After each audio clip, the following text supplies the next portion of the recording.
Oh, 7-star citizens, and welcome to Answer the Call, your favorite Elden Ring tips and tricks show. Red, what are your tricks? I need to know them. No, hello everyone. It is Star Citizen time, and we do not have SaltEMike. SaltEMike is gone today, and so we have a friend of the pod and my personal friend, an absolute mad lad, RedMonster SC. How you doing, Red? Doing good. And as far as tips and tricks on Elden Ring, I feel like the biggest tip I have is I've managed to not play it yet. I know that's disappointing to some, but for shame.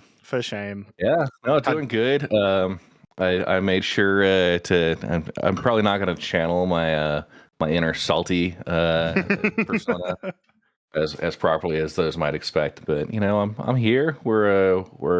I'm excited to talk about some of these upcoming changes. Mm-hmm. So, yeah, hell yeah. And a reminder, guys, to all of you, if you like the pod and you want to help support, make sure you like and subscribe to the channel on YouTube. We appreciate it a ton. And we have memberships available, including some special membership only question streams, which you can check out. But if you want to do any questions right now, Discord, link is there in the chat. So, before we talk about all the news, for anyone who doesn't know you, Red, give us your spiel. What's your jam in Starset? What do you like doing the most? Go ahead. Yeah, so I stream live on Twitch and YouTube. I also make YouTube tutorials focusing on Star Citizen industrial gameplay. So that includes mining and salvage. We'll be getting into exploration and base building and stuff as those are released. I go produce mining charts, mining guides. So you may have seen a couple of my charts floating around there. That's kind of the core thing. I do 2 nights a week live streaming. Usually a Sunday morning mining session is kind of the weekly. And yeah, that's basically where to find me. I've been around doing actual content creation for about 3 years, but been a backer since 2015. So yeah, a bit of an old head. Back in the pre-263 days. So yeah, hell yeah. Yeah, well, let's get started off with something that's a bit of news, and then we'll sort of tie it into like what you might be excited for in the future. Obviously, the big news, probably the biggest news this week, was in regards to 323.2. Still no Evocati. Still completely missing from the patch cycle. We're all hopefully waiting, but I will mention they do seem like more confident right now than they have been in. I am doing my best. That is a perfect thing to have there. You'll be seeing that in a moment. Yeah, they've renamed 323.2 to 324 now, which sparked, from what I saw, a lot of outrage from some of the community and a lot of nothing from most of the rest of the community. Red, what do you think about this? So yeah, they've renamed the patch. So as far as the patch rename goes, I am absolutely fine with it. I'm not one of those people that likes to complain just because something changed that I wasn't a fan of. You know, I do think 324. It seemed like there were significant enough upgrades. Now these were originally supposed to be in 323, so maybe that's where some of the uproar comes from. But yeah, 323.2. You know, how many decimal places? They start looking like IP addresses at some point. Yep. So I feel like the move to 324, it makes sense. You know, there's a lot of features that are being brought into it. I'm excited that it's going to be a little bit easier to say and like track because you know, we get in there. 323.2, yeah, it's a little bit nicer. It rolls off the tongue better. Yeah, there's a lot of people that I saw saying it's like, all right, sweet, this guarantees 4.0 is not coming out this year and stuff like that. And I don't think it says that at all. They've mentioned before that there's been a couple of like dot point patches in the past that they would have liked to have just renamed into a full patch because one, it felt that way, but two, timing wise, it was kind of just better. The first one that comes to mind is 317.2. Which I think was the patch that like Siege of Orison came out. They felt like that was like that they felt like content wise that was a full patch. I don't necessarily agree with that, but I understand why they would have wanted to have changed that to like a full patch. But yeah, this speaks nothing of the delays or anything like that. The only thing that speaks of the delays is the fact that it's been 4 weeks since they wanted to get it into Evocati. They spent time this week talking about like They were trying to get it in on Wednesday. They ended up getting the server meshing tests in, which we'll talk about soon. And then once again, the Evocati kind of kept getting pushed. And then they weren't able to get it through essentially timeline yesterday for me. So yeah. Maybe we'll be talking about this again next week. We've been talking about 320, well, now 324, like every week on the pod for the last month almost. Yeah. And one point, kind of as you were discussing that previously they had a .1 or a .2 patch that they felt like needed to be a full patch, but they couldn't. Yep. I think that goes to show, they did change the way that they communicate on the future patch cycles. Instead of having the roadmap for 2 or 3 patches out, yep. Just focusing on the very next one. That maybe, when we were talking about that 317.1 and was it 317.2? Yep. 318 had already been committed for a number of technical tests, and so they'd had that name locked in. So yeah, really so it'd be like awkward to like sort of mess around with it at that stage. Yeah. Once you put it out there, if you're talking about 318 as far as like the initial, persistent entity, patch, and then all of a sudden 318 comes out and it's a pre-patch because something else changed in 317.x, Yeah. I think it makes it a little bit easier for them to kind of reposition, say, okay, they didn't really have much slated on the 324 roadmap, but the 323.5, that's what this ends up looking like. So yeah, exactly. So talking about 324, let's go back to here where I did the exact same thing Mike does every podcast. I don't know how I managed to do that. Rip me. So in 324 is cargo. You definitely sort of play yourself off as a lot more of an industrialist, obviously very mining focused for a lot of things. Cargo, I imagine, is something that you're very excited about. Yeah. Obviously, I'm not like a major trader, like commodity hauling, but cargo is an integral part of what we're doing simply because we generate a lot of that cargo and need to get it somewhere to sell at the end of the day. These freight elevators, it looks like a really great option for both kind of amassing a huge amount of raw inventory and potentially kind of keeping a stockpile of that so that you can go and sell it wherever more division of what your cargo looks like. There's different sale prices at each location, and right now it doesn't make sense to split those loads up, and there's not a really convenient way to do that. Where I think with these freight elevators, you're going to be able to put everything in your stockpile and then pull out, a pure load of Bexolite and then go sell that where you can get, an extra couple of bucks per SCU. If you're working at volume, that makes things run a lot smoother. So, yeah. So it's obviously great to see like the sort of supply chain of the games start to come into fruition. It just kind of sucks that we have to keep waiting. You're in Evocati now as well, yeah? Yeah. So been looking forward to they've kind of skipped Evocati since I got in the last couple of patches. It's more going into I think they need larger audiences for some of these server tech tests. So skipping over that, but I was looking forward to potentially getting on Evocati, the build that we're supposed to get right now for 324. But they obviously making the call to push it just a little bit, get things a little bit more polished before they get it into our hands. So well, let's move on then to something that you alluded to a little bit there, which is the server meshing tests. So these are the first ones that we've had in a hot second. We had a bunch before 323 came out. We had a bunch of server meshing tests as well as our first jump point tests. Did you get a chance to go into the server meshing at all? Unfortunately, I did not. The timing on the tests for this week most ended up during my working hours, so I had other commitments. I did at least. I was able to get it downloaded. I heard that was a problem because these A/B tests are actually running on a 322 build. So the typical process of copying your live folder, or renaming it to Tech Preview, and then re-downloading still ended up with like a 22 gigabyte download. And for some folks, I know I was watching the Astropub, He was trying to get in the whole time, and it was a 20 gigabyte download. By the time it was there, I don't think he was actually able to get in before they closed it down. So yeah, so it was really exciting to see them do server meshing tests again. Really unfortunate to hear about how they went. Similar sort of situation to you. The tests are at really terrible times for Australians, in that they start usually at like 6 or 7 a.m. So just completely unable to get in there for the most part. But everything I heard about the first one completely busted. They took the build down. If you guys didn't hear, there was some like absolute major issue that was just causing it to completely fault.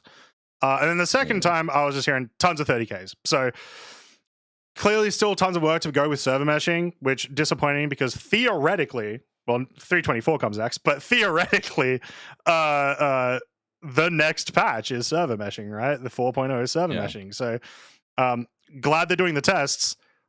I guess I'm kind of glad that they're failing now. Like that's a good time for them to fail. We're not really like looking for it right now. So, I mean, I saw there was a comment in chat saying there's not enough outrage here. Honestly, I feel like they should be further along, and failing this early, does that bode well for the future of the server meshing testing? What fails are we going to get then? But obviously learn from what they've got now. But it is interesting to see the level of technical challenge that this is introducing. So certainly pushing a lot further away than Q3 at this stage, I've got to imagine. Like it is. I know quarters work weird. People think that like seasons end in the middle of the month or something. But I feel like it's going to be really rough for them to get this in by the end of September. I don't think there's a shot really at this stage. We're obviously still waiting for 324. I think that's going to be minimum a month away if we're not getting into Evocati until this coming week. So yeah, I don't think they're going to hit the Q3. Q4 I think is still there, but we'll have to continue to watch, see how server meshing goes. But yeah, it's going to be a big one. Shall we move on to ISC? ISC is back, ladies and gentlemen, and Mike is mad, but I am excited. ISC is back, and we get to hear a bunch more about one of these guys is one of the staff members with the great shirts. So yeah, this week's ISC was another Meet the Devs. It was like a Meet the Team. They do these a lot overall in general. It's just they're starting this season off with this one. And this was the like weapons prop team for the most part. So we got to meet a bunch more of the team that actually are responsible for making all of the weapons that we get to use in the game, both whether in terms of FPS or ship weapons, a little bit of the dynamics about them, but then also just a ton of little sneak peeks and stuff throughout the entire video in all of the screens behind them. And they also talked about a couple of weapons at the end there. The first one that I want to talk a little bit about, and I believe for those Mike heads in chat, he's going to be talking about this during his week in review. I'll see if I can find it. But it was the mines. Did you see the mines, Red? I admit I have not watched this week's Answer the Call yet. That was on the docket for today, but for shame. That's all right. We get to show you a bunch of really cool things then. Yeah, let's show.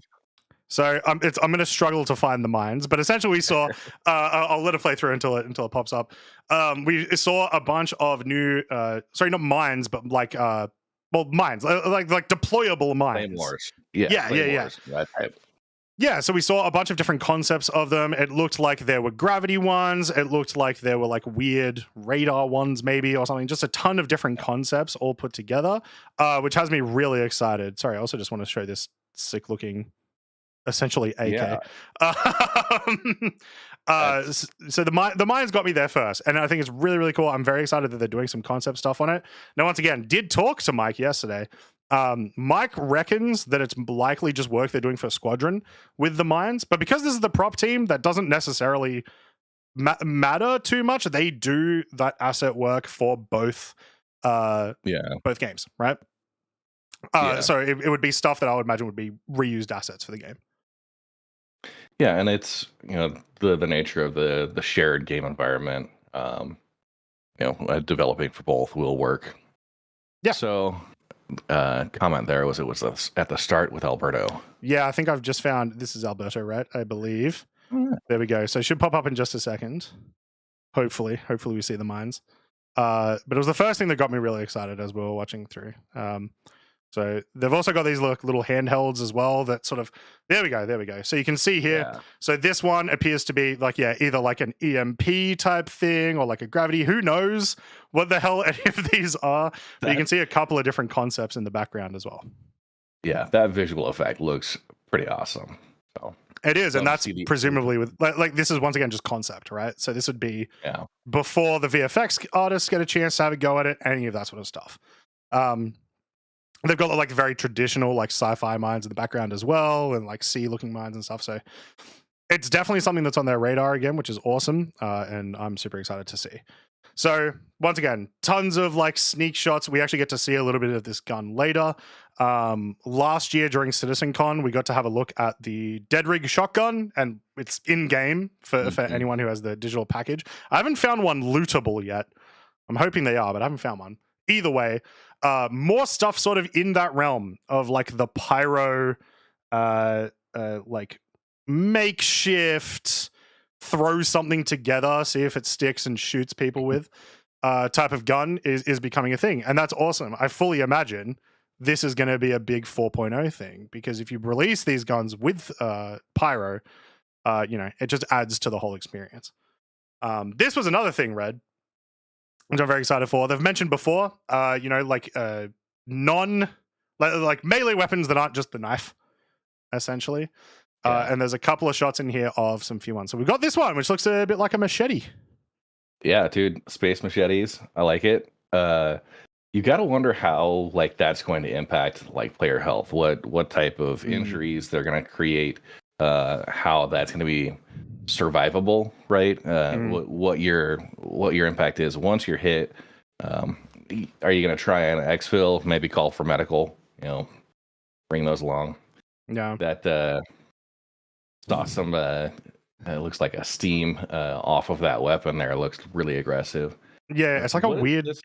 It's like a weird looking AK or something. I don't fully know what it's supposed to be, but it's absolutely sick. Really. Yeah, interesting shapes there on whatever that segment they keep coming back to. Yeah. So, Mike, there on the road, miss you. I don't. Let's keep going. I miss you too, Mike. Mike, I messed up the same thing you did. Anyway, here I believe we get a little bit of a look at the P6. No, sorry, the P8 AR. The P8 AR. So there's my understanding of the lore of a lot of the bearing weapons is essentially they've got the P4 platform, and then they've just got ways to modify it to turn it into all of these different varieties, including like the P8 and stuff like that. Now we get the P8 AR, which once again, my understanding is that this is one of the main weapons you'll be using in Squadron. So they get to show it here a little bit. It's a much longer weapon. It's very cool looking. I love the bump stock on it. And no sound here, but it does sound quite unique as well. So big fan of that. Very excited to see that one come into the game too. Yeah, the P8's one of my go-to weapons within the verse. I usually have a pretty big stock of them. I actually ended up accidentally buying 1,000 of them at Pyro Gateway. So if anybody's looking for P8s, wait, you had to buy P8s? I bought just to help support the Xenothreat and the ground operations. So. The economy is really taking a hit for the most part. The next one that comes up is this one, Volt. Finally, we've been waiting for these weapons forever. These got concepted years ago. They already had a ton of lore. I think they had done sneak peeks of these weapons a while ago as well. But it's finally on its way. Volt weapons are here. These are the essentially like electric weapons, kind of like the Atskav, but you'll see in this video they have what appears to be a really, really unique shooting style compared to every other FPS weapon. So they do take batteries as well, which I imagine for the immediate future in the game is not going to be any different to ammo. You're probably just going to buy it and loot it the same way. But yeah, really it comes down to how they shoot. They have this sort of weird... Like I really want to get my hands on one in the game because they have this sort of weird like charge up, like pellet you a little bit with a couple of bullets, and then it just turns into a full laser, like an ROC laser, which let's get one of these on an ROC variant. Sorry, a Rock DS variant. Get a big Volt gun weapon. Chuck it on that would be sick. I hear you over here still trying to make the Rock DS relevant. I'm confused. Croncy, we just let the Rock DS die. It has potential. Potential, Red. The more you bring it up, the harder it is for that thing to die. Just let it go. Yeah. All right. Just All right, let so it go. So here you go. So you'll see. So yeah, it has like these sort of arcing mechanics. It turns into a full laser, but the first couple of shots are like single bullets, and then it turns like you can sort of see it as it goes. It turns into like a full beam. Does it want to play? Yeah, that's worthy of melting a little bit of face. Yeah, I do love the design on there. Like you got kind of collectors and these capacitors and things, and then like a shielded barrel area to really focus in that energy. Yeah, that looks amazing. I am excited to see different ammo types. We've got the other energy from I think the Galant. You've got the ballistics that are just a classic, but yeah.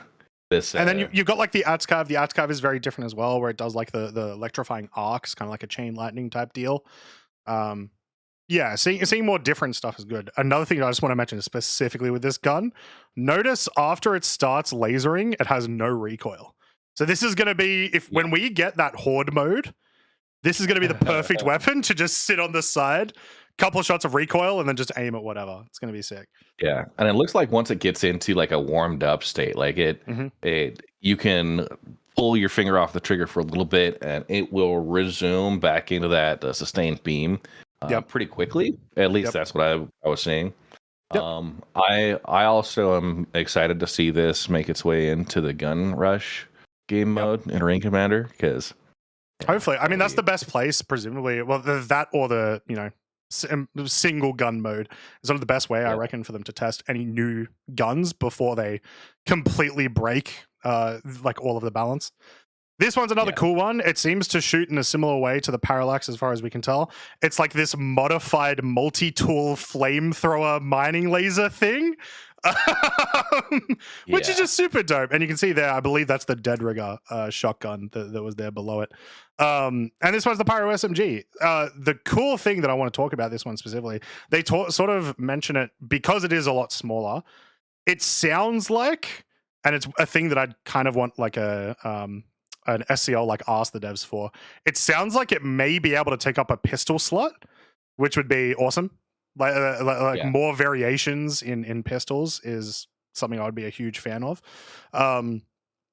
as well as would allow you to, use these a lot more efficiently in sort of like a lower armored, like setups. Not having to break out the heavy armor for the extra slots there. The visual styling on these is just fantastic, right? It looks very klooched together. Now, I do just want to quickly say, because you're mentioning visuals, I do think this is a placeholder laser, because that just is like the mining laser. But continue. Yeah, it looks klooched together. It looks worn. It looks like the type of thing like I don't know if you've ever had like a misfire or something like that, but yeah, it definitely looks sketch. Like you're holding it, you're shooting, it goes 99% of the way forward, but every now and then, a little collateral damage might be possible. Yep. Now you just saw it for a moment there. It's going to come up again. Another weapon that we've been waiting for years, and we think almost came out in like 3.15, I think it was, when they brought in cargo. Right. When they brought in the looting mechanics and stuff. Crossbow. Crossbow is here. Now, they talk about it as though it... I don't know if it's going to make it into 4.0. I'm hoping it will. But it looks fantastic. It looks absolutely sick. My one possible issue with it, and once again, it may be a placeholder, so it might be okay, is you'll see in a moment when they actually shoot the crossbow, it does like a little electrical spark. And it also makes like a big loud sound. Now, that is the same sound as an Atscav, so it could be a placeholder. I was really hoping this would be a silent weapon. You know what I mean? So something that very, very bad in like super long distance, but the payoff is, no sniper glint because it's a crossbow and you're just zooming in on your regular, and completely silent, right? So it's like cool damage fall off, but a lot stealthier. It would make things like Jump Town just super, super cool to try to do solo with. Oh yeah. So yeah, what do you think? Crossbow's coming.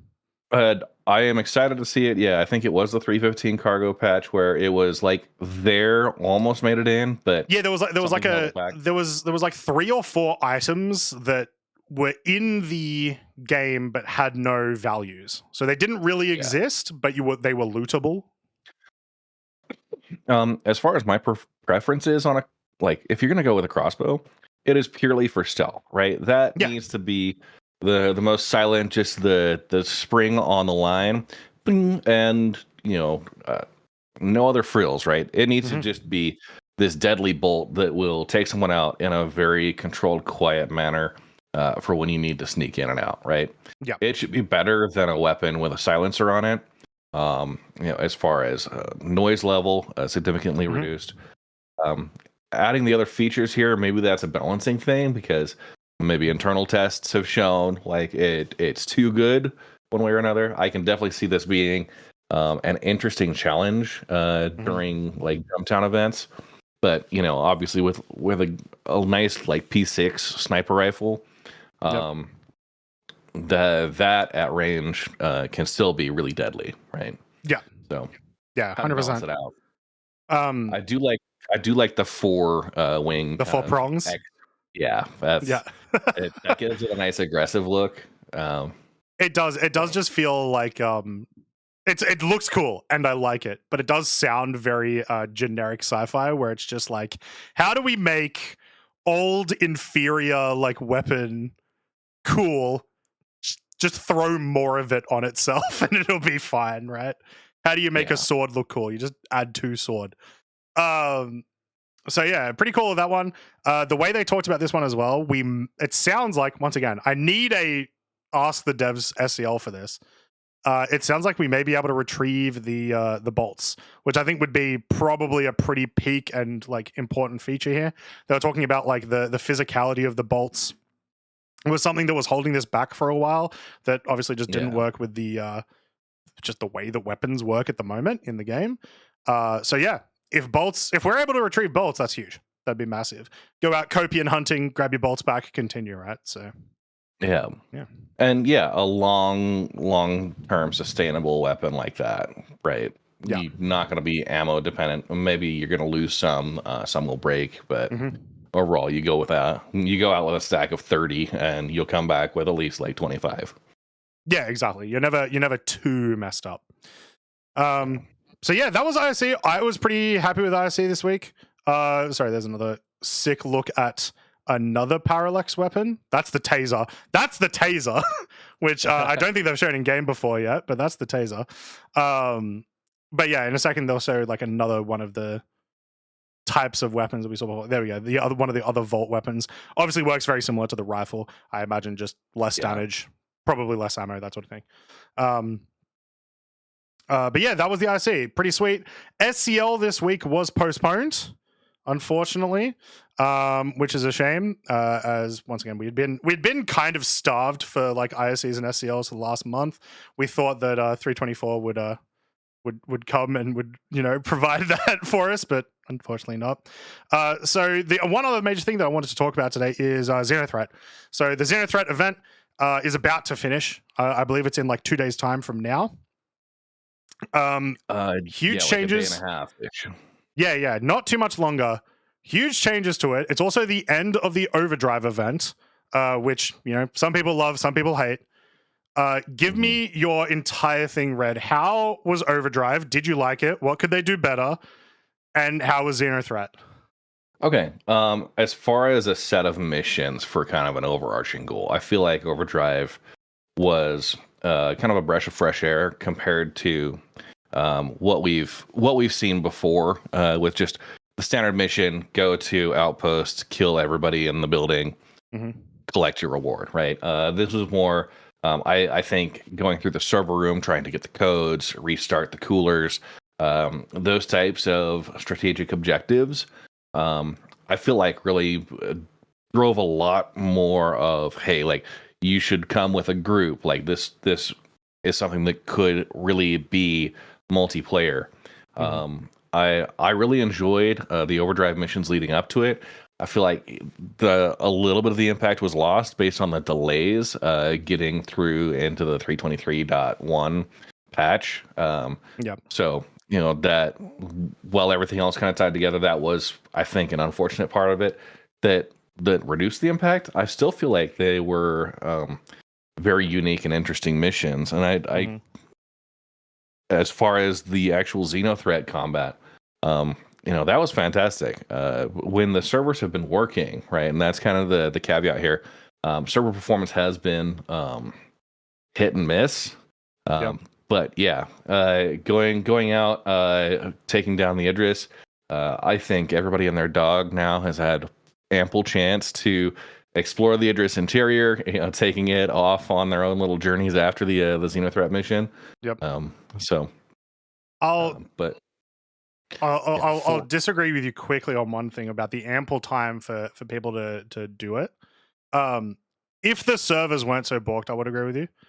But it's been too many servers with too many issues for people to reasonably do this mission. There's other things too. One huge issue that I've had with Xenothreat this time around is the Idris being too powerful. The Galdarines on it are apparently way overtuned, do something like 19k DPS a piece. And so if you get any ship even remotely close to the Idris, you will blow up. And so it makes it harder to board. It makes it harder to if you just try to destroy the Idris, if you end up going that route, all that sort of stuff. Not to mention, weirdly, and I've seen this in a couple of servers now, we thought it might be a bug, but we're not sure. The Idris just going way too fast. So you can't if you don't disable the Idris by taking out its engines or whatever, or distortioning it, it will just fly too fast away from you for you to actually board it. The amount of times that we had to try to do the mission by tractor beaming onto the Idris and then just hoping that it would fly our direction and we would ram into it and glitch through the walls. It was every time. It was the only way that we were able to get into the Idris. Now, once we got on the Idris, it was sick. It was so cool being able to get on the Idris, do the mission. People said that the enemies who have too much health. I disagree. I think the FPS enemies had the perfect amount of health for the mission. They're supposed to be at least within the Xenothreat organization, higher level military people, right? Of course, they're going to have the best gear protecting their most expensive thing. So yeah, these aren't your single fighter pilots. They are crewing the Idris for a reason. And the comment as far as the weapons on the Idris, I feel like CIG taking a couple of shortcuts because the AI targeting isn't great. So they offset that by bumping the crap out of that DPS number. That makes it so the players that are capturing these Idris, you're gonna go out and have a great time doing bounty hunting or potentially spoiling the next Xenothreat event to keep going. I am curious how many groups were able to kind of keep that Idris going for longer periods of time. I know heard of a couple of groups that were able to get crews in rotation and at least have that sustained on the servers through server recoveries and such. So kind of the emergent gameplay there makes it kind of an interesting factor. So and it was also cool that we had the really bad Idris mission earlier this year with Xenothreat, where it was essentially just if you were insanely lucky, you could find it, or if you were just able to be online for 18 hours a day, you were able to find the Idris and get on it. I was glad that they were all right, cool. This isn't a one-time thing. You will be able to experience a very similar event. I'm just a little sad that it was, messed around with bugs, messed around with servers, and it's the classic Star Citizen thing of here is some genuinely really cool content when it works, and it's not working, and it's not working the majority of the time. I feel like that is the biggest caveat right now with Star Citizen, and part of the reason why so many people are against it, right, is that caveat of when it works, right? Yep. we have these fantastic potential experiences, right, that if the servers cooperated, if you get high, server FPS, if you don't have random crashes to desktop, it would be an amazing experience, right? Yep. This would be something like you'd brag to all your friends about, whether or not they're video game people or not, right? Just like reliving your Star Wars fantasies. But what happens is we get where the technology is still cooking, right? It's still in development, and the downside there is the servers aren't cooperative. Sometimes the client's not cooperative. Other times you get people in the game that are just exploiting these known loopholes, right? Yep.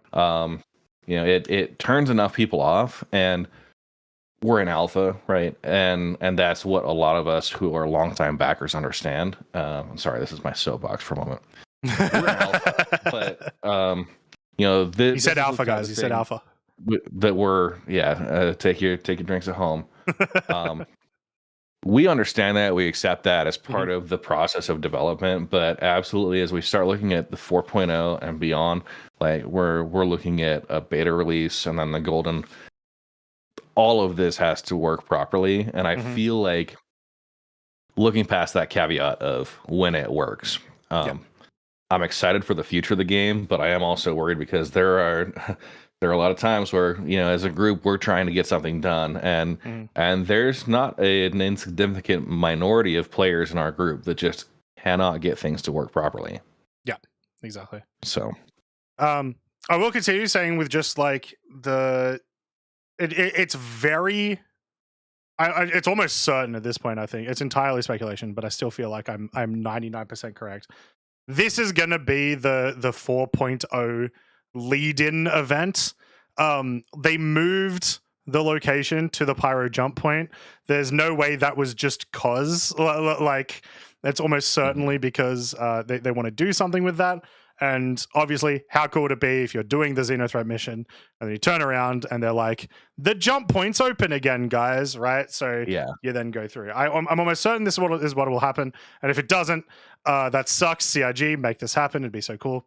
Every MMO does this. They do a pre-patch event that leads into something big like this, and it would make sense.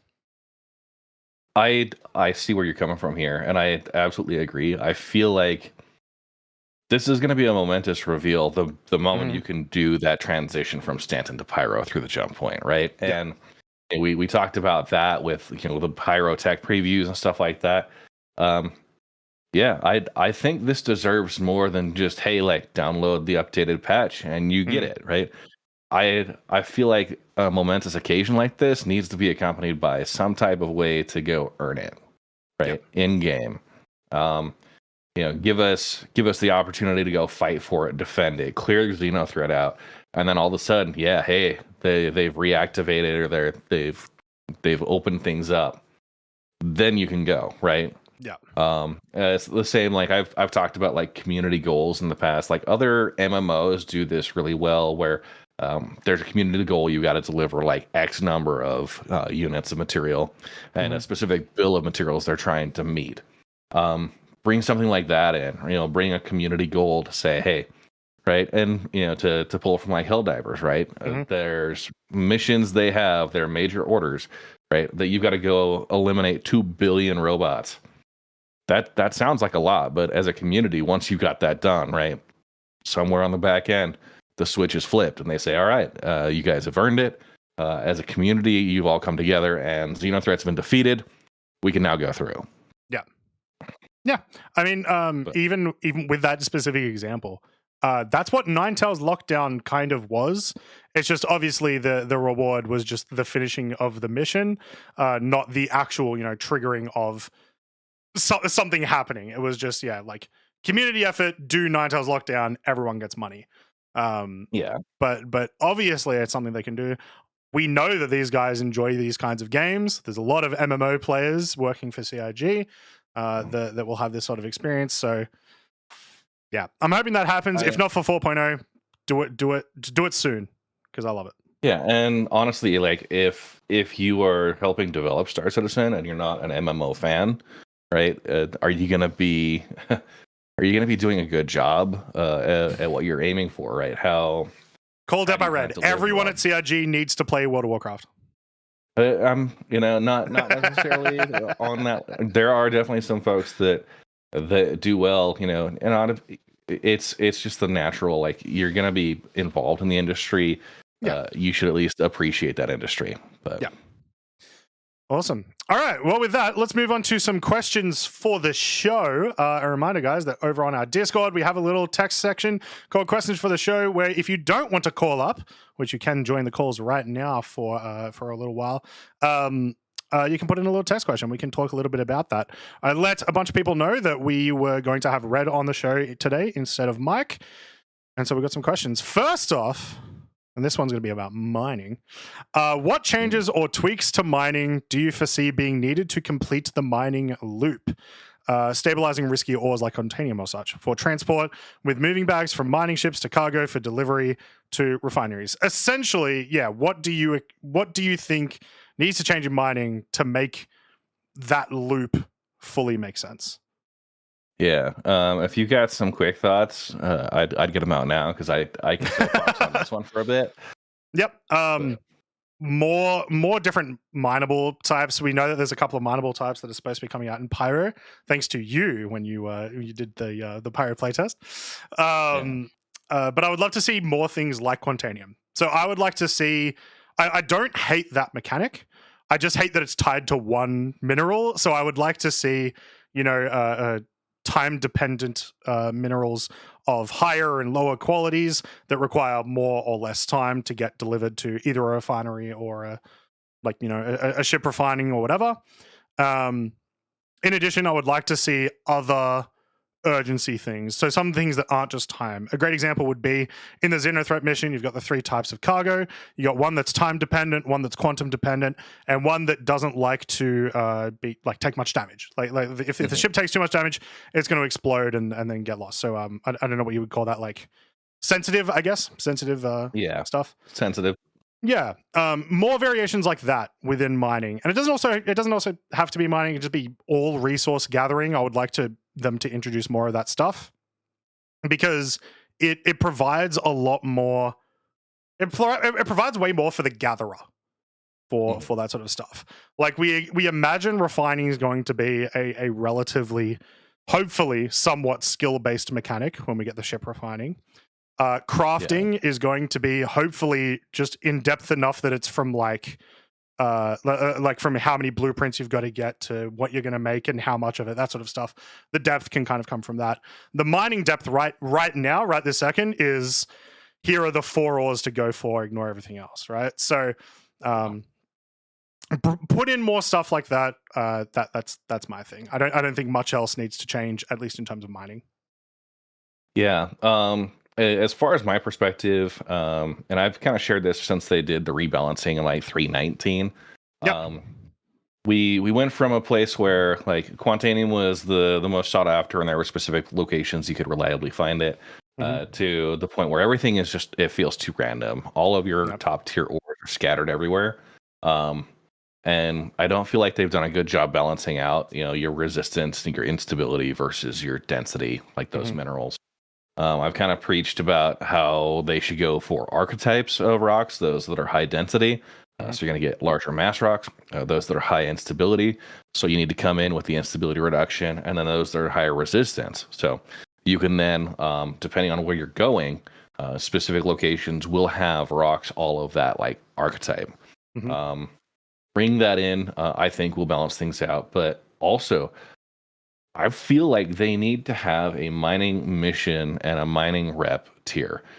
Something that you can go in and you can buy into a mining claim that's going to have a guaranteed distribution of materials there that are easy to get to first, and then stepping up in difficulty. So you can go find something that says, hey, this was a huge Quantanium asteroid. We've got a bunch of these segments now that are broken off of it. Come out and grab it. Every rock you get out there, kind of like the old meta, everything will have, maybe 2.1% minimum, but occasionally you're going to get that up at 50% or better, right? Yeah. The refining, obviously, having that come in as a skill game, I think I want to see player-owned refineries that are beating the station refineries as far as in like Homestead or Yeah, But, Homestead or the Expanse, Yeah, a player-run refinery. If a player can get things dialed in, and maybe that one of the gadgets tuning, right? Mhm. Um, if you can do that type of adjustment on a refinery order with the Mystic Expanse or at a Homestead refinery, um, to beat the refinery stations as far as yield, right? Mhm. Maybe the cost is a little bit higher, but you've got to make that trade off. I'd like to see the players have that amount of control to make it more necessary or more beneficial to go use your own rather than just saying, hey, like, I don't need an expanse, right? Yeah. There. So, Yeah. So like I think as well, the whole thing, right? It's hard to sort of realize what the gathering aspect of the mechanic needs without crafting in. We end up talking about crafting all the time because it's such an integral part of the chain of events that lead through all these things. So yeah, I think in general, like we both want enough depth for all aspects of that gameplay to be interesting. And just allow for more choices. That's the biggest thing.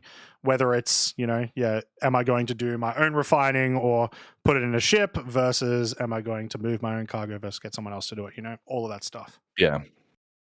All right, let's go to another question. This time from someone, if I can get Discord out of streamer mode. That last question was from UComic, by the way. Thank you, UComic. Sorry, I can't get Discord out of stream mode for some reason. So to someone in our questions for the show, how about making Arena Commander at some point in the future, presumably 1.0, free to play? Everyone can download it. You have electronic access as free to play. And if you want to play more, you can buy Squadron or Star Citizen. Similar how on other games give a permanent trial/free version, or similar to how Call of Duty has Warzone, but also the main games. That's pretty interesting. Red, how much AC do you play? I'll get in and do like the gun rush mode if I want to just to mess around a little bit. Mhm. I have done some of the racing modes there just to get used to the tracks with the new master modes. Yeah. I feel like it's a good test bed. And honestly, like on Friday night after running Xenothreat, we went and we played 5 or 6 rounds of gun rush there. So it's something I dip into on a semi-regular basis, but obviously most of the gameplay is going to come from the PU. Making it a free to play once, maybe at some point when we get out to that full release, if they're not doing free fly events anymore, that could be the way to let folks come in and demo more in a controlled environment.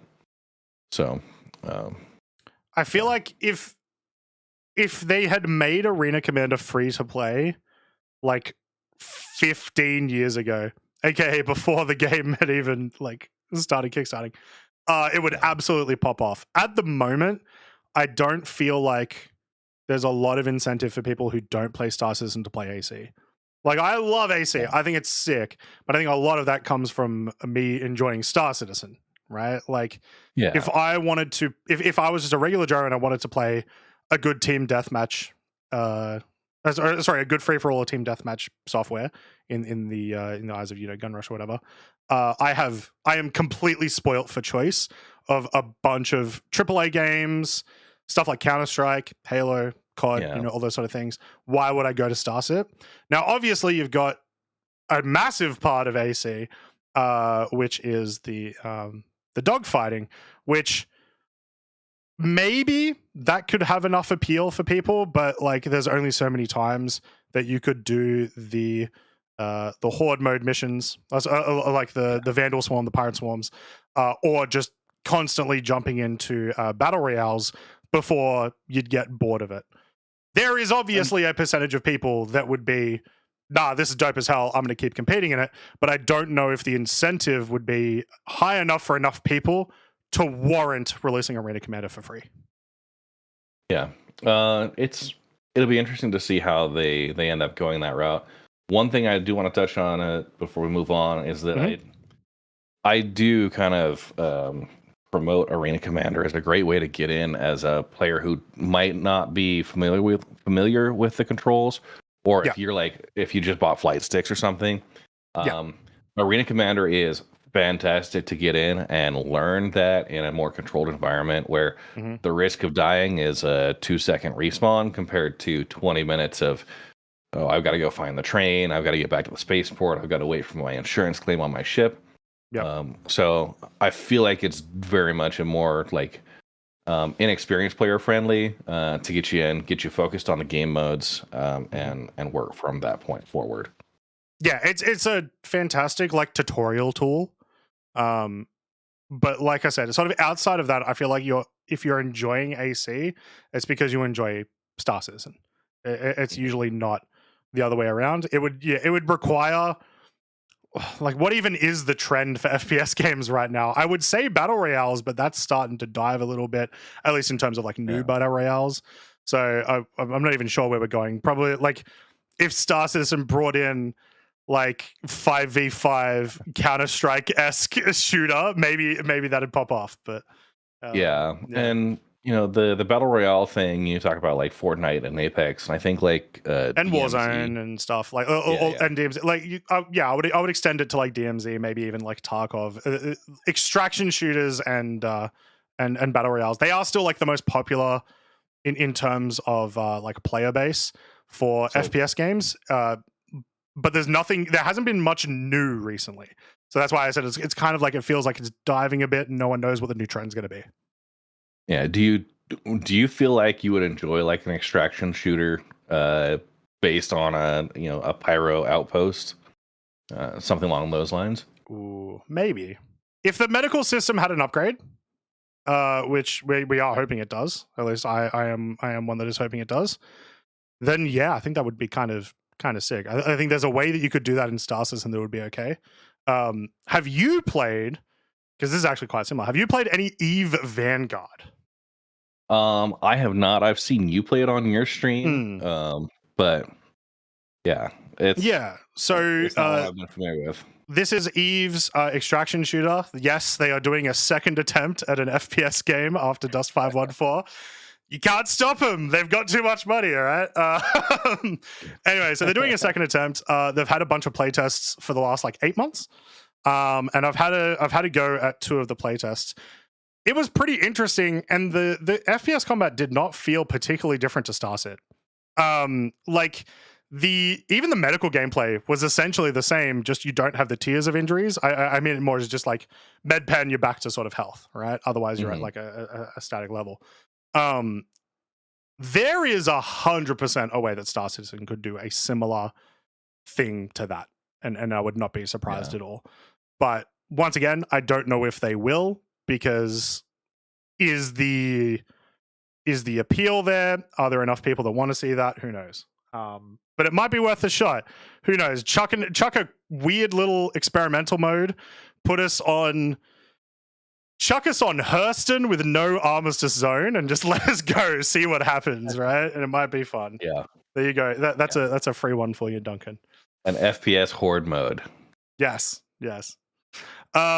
All right, we'll do one more question, and then we're going to head into calls. We've got some calls available, guys, as well, if you want. So hop into the Discord. It is pinned in the comment, as well as should be in the description. If you want to ask myself or Red about anything Star Citizen or anything at all, really, you can hop in and we can chat about that.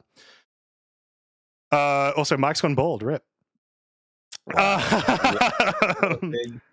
It's just trimmed neatly. That's it. Yeah. This one's from Hudson Hawk. Would Xenothreat and or Siege of Orison be better if it wasn't a global event and only have a certain amount of players be able to accept the mission? Now, the thing that I want to mention here is they said already answered, but I think there's a lot more to it. There is a difference, I think, between instancing something and limiting the event towards people. I think having Siege of Orison instanced, great. I think that's exactly what that mission should do in terms of how much easier it'd be to run, how much better it would be on servers, all that sort of stuff. Xenothreat is very different. Xenothreat, I think the appeal of it comes with the fact that it is in the persistent universe, and the CIG probably have this idea of like the reason that all these events exist, like the reason they'll never do instancing is that they want it to feel like anything could happen at any time.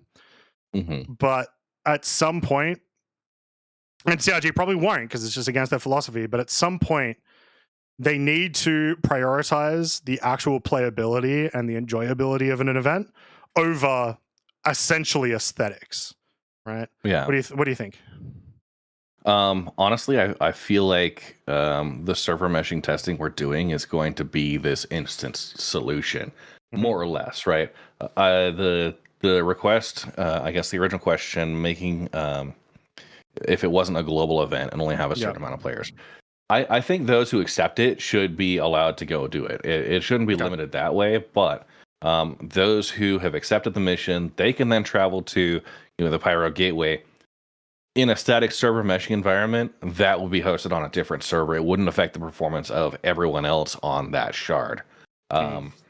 That's probably the solution that CIG is aiming for, and one of the core benefits they're seeking with server meshing technology is to be able to have that type of an event. Making it artificially limited, I don't know if that's a direction I would go, but I absolutely see that being one of the key featured benefits of a server meshing technology.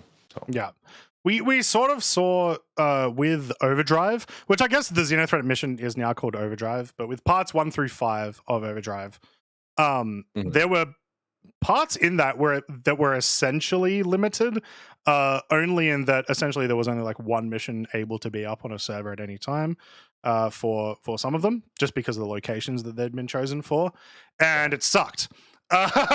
Not being able to do the mission, which a lot of people had logged on for, just made it terrible. So you can't limit it in that aspect. You need to be able to let everyone do it, but you need to find a solution that makes it so that it doesn't ruin it for everyone.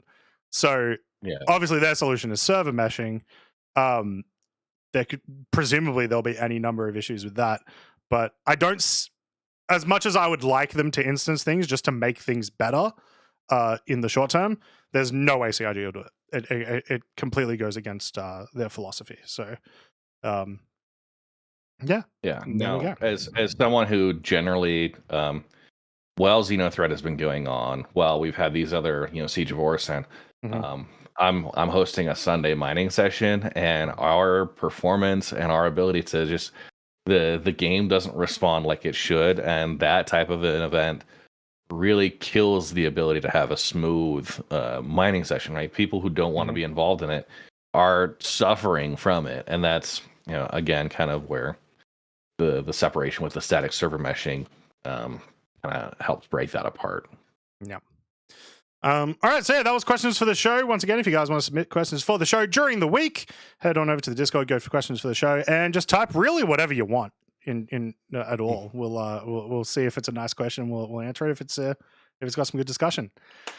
Shall we move on to some callers? This is going to be terrifying. I'm going to be trying to do callers all by myself. Here, I've got the waveform up. Oh, I'm prepared. I'm so prepared. All right. Can you see their names? Because I really need to find out why I can't turn off stream mode. Which channel? It'll be waiting room 1. Okay, I do not have visibility for that. Oh, of course not. Why would that work? There we go. Nope, it didn't turn off. What is going on? Well, here we go. We have someone. I'm going to try to find out their name. Hello. Oh, there we go. I can see your name now. MacCloud. How you doing? Welcome in. Hey, buddy. Nice to be on the show for once. Howdy. What would you like to talk about today? Oh, man. I've been kind of taking notes throughout the show, actually. I don't know whether you want me to sort of give a real quick kind of précis as to what I thought about certain things on the show, or dive into what I wanted to speak about. But you do whatever, man. We got an hour, and at the moment we got 2 callers, so this is your show now. Oh, cool! All right, that's pretty awesome. It did suck that Sodium Mikhail is not here, but never mind. Yep.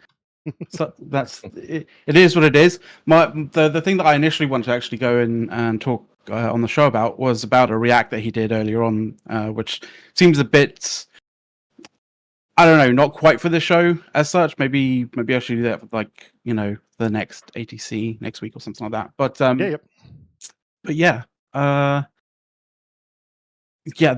so going on what the show's actually the title of the show, right? I really did not care too much at all about whether they changed the patch name from or the patch numbering from 323.2 to 324. It makes absolutely no, like, there's no reason to be angry about it. It's the same patch. It's just, you know, they're upgrading that patch to be to showcase that they know that it's a bigger deal, right? Yeah. Quite clearly. What you should get annoyed at is when they start pulling things from patches, or delaying patches, right? Yeah. I think maybe some people thought that when they saw it being changed from 323.2 to 324, that like intrinsically meant that there was going to be a delay, but we haven't heard that from CRG in any way. So, well, the delays for 324 are in what they've been telling us like every day for the last 4 weeks, which is the delays of the Eva Cardi patch. They've been extremely public about that, right? Because obviously they want to tell people when Eva Cardi's available. Exactly, and even if this wasn't called 324, even if it was still 323.2, it would still be delayed the same amount. Yes, because the same content's still coming in. So, you know, there's literally no reason to be, you know, butthurt about it being called 324, right? So yeah. And I was very much in the camp of AstroPub in terms of trying to enjoy the server meshing kind of thing. I don't exactly have the fastest download speed, and so it was, I can relate. You know, 25 gig download is going to take me like 2-3 hours. Yep. Yeah. So by the time I got it downloaded, it finished, which really sucked. Yeah. Was that the first one or the second one? The second one. Yeah. Yeah, I didn't see the first one. I saw the second one. I was like, oh crap, need to go into that. The first one was not up for very long, so not many people got to experience it, to be honest. Yeah. But yeah, based on what I've been hearing from people with doing the second test, wasn't much to care about. It was extremely buggy, extremely crash heavy. So, you know, it's one of those wait for the next meshing test and hope that one's much better. Yeah, and one of the caveats here as well. These are limited to, I think, 600 players total. So the number of spots available, if you don't have that downloaded and ready to go, you got to wait. You are going to be stuck on you're basically going to be stuck waiting for somebody to crash out and take their spot. So yeah, and that's a bit of a shitty situation for that person as well, because like, you know, he's enjoying, then crashes out, then tries to get in, and suddenly he's stonewalled, right? So that sucks. Yeah. As for the actual server meshing itself, like I love the fact that, you know, CRG are doing it. It is obviously an absolutely necessary system for the game to run as an MMO, right? Yep. But I know this might ruffle some people's feathers, but it's not the first. This isn't like an industry first. There are games that do have server meshing, as well as dynamic server meshing. Well, yeah. While it may not be the first server meshing, would you still agree that like at this scale and for this much meshing of different gameplay styles, it's not like a huge deal in that aspect, assuming it works? Oh, in terms of gameplay styles and in terms of like the amount of data that's being run through, it is probably the largest amount of data that's being pushed through.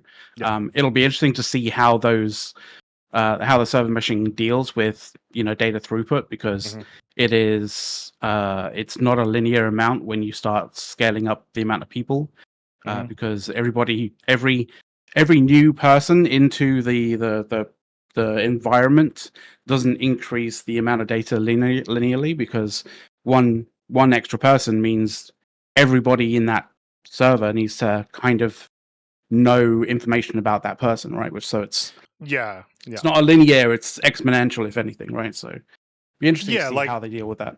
Like one extra person on, a ship means it's not just you're adding one person. It's every interaction with that ship now multiplies by that person. Every interaction with ships around them multiply, like and so on. Presumably, I don't bet to know how any of this stuff works, but that's what my common sense is saying that would work. And so, I am not surprised that meshing is having these issues. I'm just really hoping that we don't have these issues for too much longer, and that we get into a state within the next 3 months. 4.0 is coming up. That we can at least have 2 to 6 servers, however they want to split it between the two systems, working in some capacity. If the game is better than it is right now, and we have more players in game than we do right now, as in like per server, then awesome. Yeah. One thing I do know is they say there's a law. I can't recall the actual the name of the law, but the law basically goes that the amount of work or the amount of data will always increase to the space available, right? And in the sort of the same way, I always kind of think that not like the amount of the law of like gas or something, where it's a gas will always fill its container, but I guess it's data will always fill its throughput or something. Like I'm sure that there's going to be somebody in chat that knows exactly which one I'm talking about, but it's just a fact of MMOs that you give an MMO community the capacity to push 2,000 people into a server, they'll push 2,500 people into a server, and then be angry that they couldn't push the extra 500 in, right? Yeah. So there was you're always going to have to deal with that. Yeah, there was a moment, I think, when we first had the server number increases from 50 to 100, there was a moment where they had like a couple of servers on 150, and it was exactly the same. And they never pushed back to that. I always wondered if that was maybe a case of there were some issues and it actually wasn't as stable as we had maybe hoped, or what the deal is there. But I think we've all been craving higher player numbers regardless. So yeah. That's see that to me is like that to me in terms of the number of people on the server is like the equivalent to this amp goes to 11. Yeah. Rather than 10. It's like, well, why not make 10? Why not make 11 10? It's like, well, no, but this goes to 11. This goes 11. Yeah. That is a good call out. Like, how many folks in a group, right? Should we be supporting, and how many of those groups? With Xenothreat and kind of the first week, I know our group, we brought in about 25 players. And that's a quarter of the server, right? But there are other groups that are potentially larger than that, bringing in everybody they want. If you're outside of Xenothreat, if you're trying to run like a special event, like in Croncy's Mountains of Mayhem, I had a Demolition Derby event.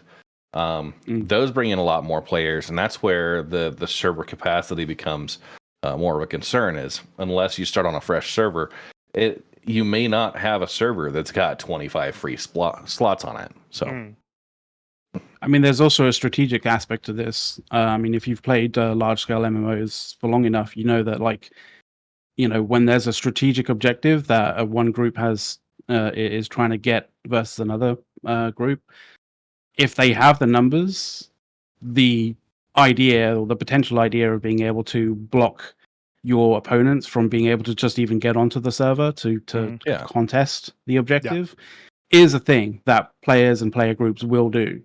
They will leverage that. Yeah. And we see that previously with like Jumptown, right? Servers just, hey, like we're taking over Jumptown. If you guys are doing like a mining thing, like bring your mining folks over and they won't care about it, but you'll at least occupy those server spots. Yeah, I just like to try and stockpile maize when I hear that Jumpdown's coming up. Just for the extra bump in the amount of money that you get from maize. But yeah, that's a good. Maybe I might actually piggyback off you a little bit there, MacCloud. Speaking of stockpiling, so we know that Blockade Runner is going to be happening eventually. Well, we don't know that. Presumably, it's going to be happening eventually. This dynamic event that they've been talking about since the end of last year. stockpiling with the new cargo update. Once again, we obviously hadn't been able to touch the new update yet. I've got to imagine stockpiling will be a proper thing now, as presumably you'll be able to buy stuff, take it to location, store it in location through the freight elevator, right? I mean, yeah. Yeah. So long as the persistence is there, Cronky, between patches, like major patches. Yeah, that's a big if. But regardless, like we haven't had that before. Even in the even if it's within the same patch, doing stuff like, moving. We can dream, Cronky. We can dream. You call me Cronky one more time. I was waiting for the acknowledgement there. I was going to try to ignore it as much as possible. Even within the same patch, like moving it from like a bunch of small trips, if it's like got not much demand close by, to then moving it onto like, your Hercules or presumably Hull C or whatever. Yeah. That's all going to be a first thing for us, and I feel like it's only going to be relevant when we get Blockade Runner.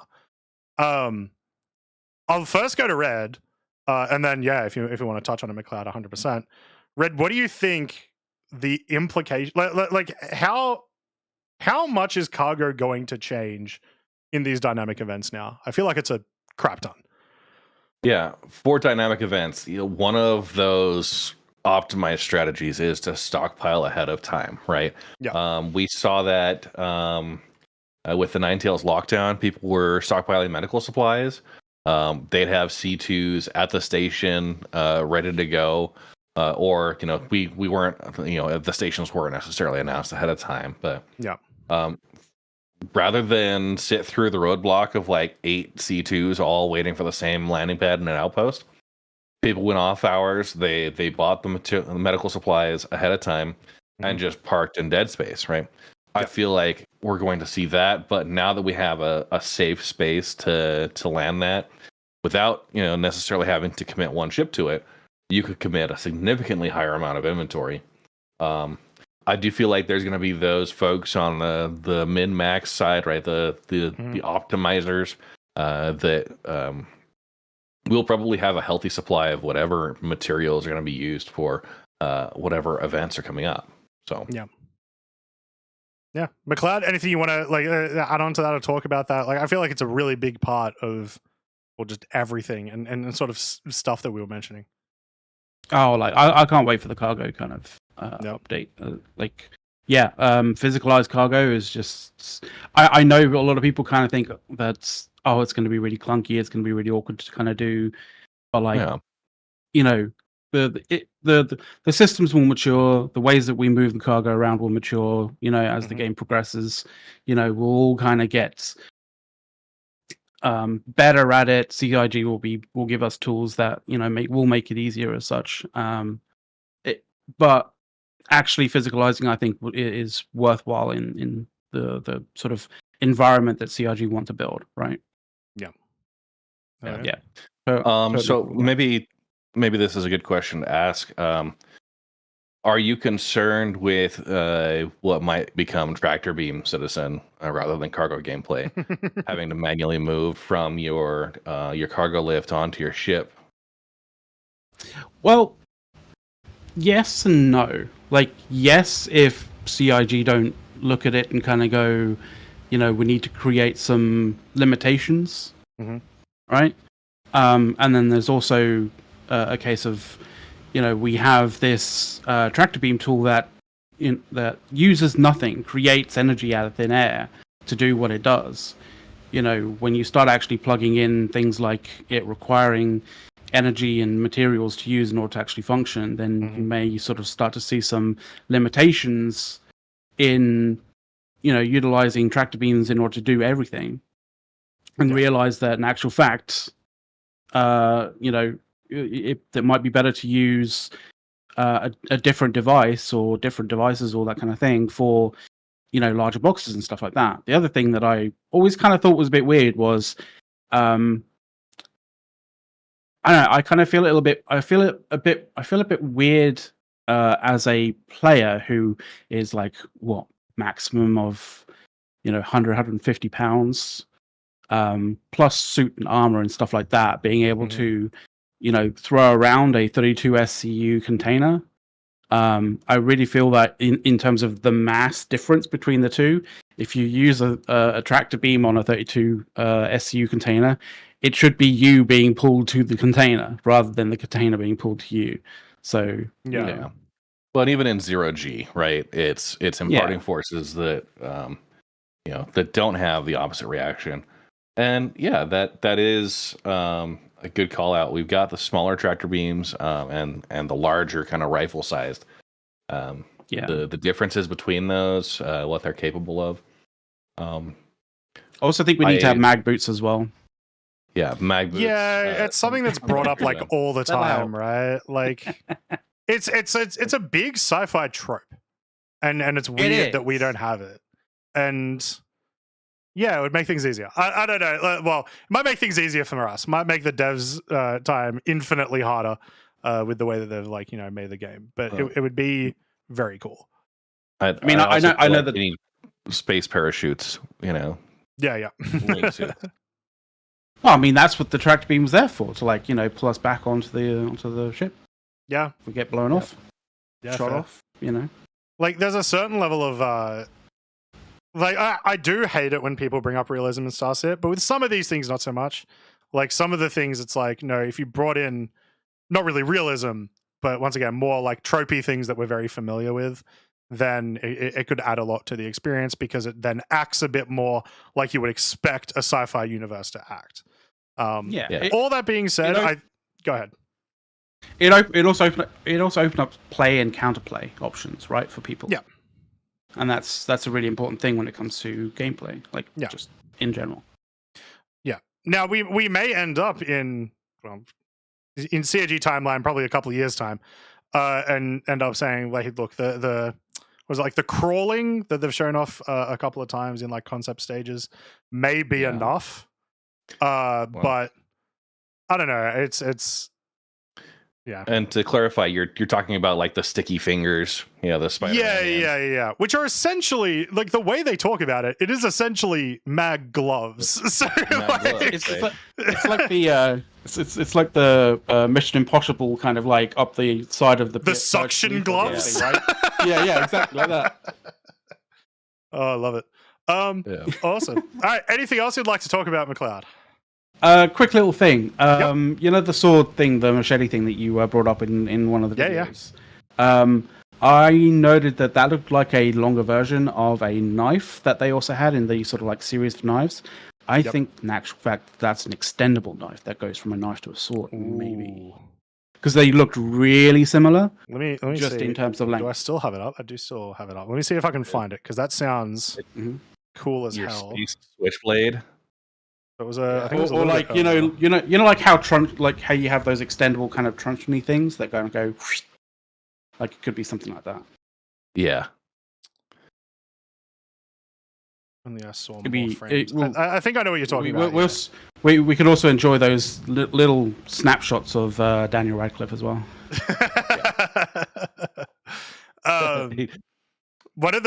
Did you guys also see? This is a completely unrelated thing, but I love it because it's there he is. Australia. Apparently, in the YouTube comments of the video, there's a lot of complaints from people asking why the weapons team doesn't have any Americans, and that is so funny. That is it's like hilarious. Oh my god, you can't be an expert on weapons unless you live unless you're from America and specifically from Texas. Exactly, it's illegal. Apparently. I have to say it's one of the only reliable uses of the metric system in the United States is the 9mm. Sorry. Also, I just noticed. Sorry, I just missed it when I had been watching it earlier. There's a little snapshot of the fire extinguisher here too, in just a moment. Nice. This video was full of sneak peeks. I need you guys to watch this goddamn video. All this, what do you call it? The tattoos or makeup. I assume this is tattoos, not makeup. But like all the tattoo stuff that they've been talking about as well. But yeah, like an extendable knife would be super damn cool. I would also like it sort of goes along with some of their more recent choices. And there you go. There's the fire extinguisher of maybe going the route of modular weapons, but we'll see what happens. it's definitely something I'd like to see. So yeah, I hope that is the case. Yeah. Awesome. I also wanted to note that the P8R is to the P4. Well, the P8R is to the P4 in the way that the Scar is to the Scar L, and people who know guns know what I mean. So I don't. Can you do super quick rundown what the difference? So they're between basically almost the same looking kind of weapon, built by the same person, but built by the same person, built by the same company. Yeah. Right. The difference is the. I think this is actually a comparison. The Scar L is a higher caliber weapon, built for a higher caliber, and because of that, it's got the L suffix to it. All right, fair enough. Sweet. Yeah. Awesome. Cool. All right. Well, we need a new phrase. Explain it like I'm an Australian, right? It's not an Eli 5, it's EIA. Sorry, what do you mean your spiders are only 1 centimeter? Explain like I'm an Australian. I'm sorry, awesome. How many Big Macs is that? Hey, facehuggers? What? No, they're just regular spiders here down in Australia. Awesome. Well, if that's all, MacLeod, we'll let you go. It was an awesome call. We appreciate it a ton. Thank you for popping in. Thanks, MacLeod. For this episode. I'd like to say I support your desire for the change of the what is it? Where's my notes? For the Rock DS. Yes. Oh. Yes. Give us a military Rock DS. You know you want to, CIG. I'd also like to have it. I'd also like it to have like 2 turrets so it can actually do cracking and collecting at the same time. A Rock TS! Ah! There we go. Okay. It's been nice. Thank you very much for having me on, guys. Cheers, MacLeod. Appreciate it, mate. Stop making the Rock TS a thing. Just let it die. That was MacLeod. Thank you very much for calling in, MacLeod. We appreciate that a ton. We're going to bring in our next caller. At the moment, we don't have any more callers. If we end up finishing with our next caller, then we will do one more thing and then we'll finish off. But make it known, you guys can pop in right now. Right now, we're going to talk to Riley. Riley, how are you doing? Oh, I'm doing good. How are you?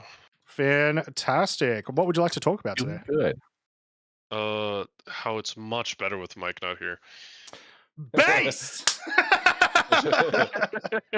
I'm gonna have to call this the Copium special or something because it's me and Red. Yeah, honestly. Like Red is clearly the better host, of course, because Red is the host and not Croncy. Yep, definitely. We've heard it. We've heard it. Yeah. Yeah. I have a whole list here. Let's go. 323.2 to 324. Who cares? I'll just quick snapshot that. I think it's the idea that people are supposed to care about that is stupid because once again, it's just a number. Yep. So if CIG were to, instead of naming them 3.23, what if they named them like the Susan patch and the Rachel patch? And like how we name hurricanes. Yeah, like kind of how we name hurricanes. That's right? Really appropriate. The amount of damage is about the same every patch. So yeah. Yeah, and honestly, just oh well, like in the Chandler patch, we're gonna have these cargo lifts, that type of thing. Yeah. They should really just go that direction so people stop getting pissed off about it. It's stupid.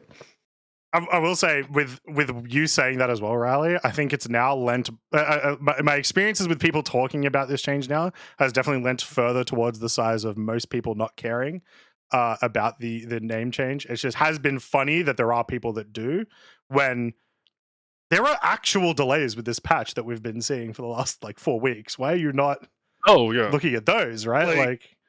There's actual problems with the fact that cargo has been delayed more than a month past of where it's supposed to be, but also at the same time, at least in terms of Evo, yeah.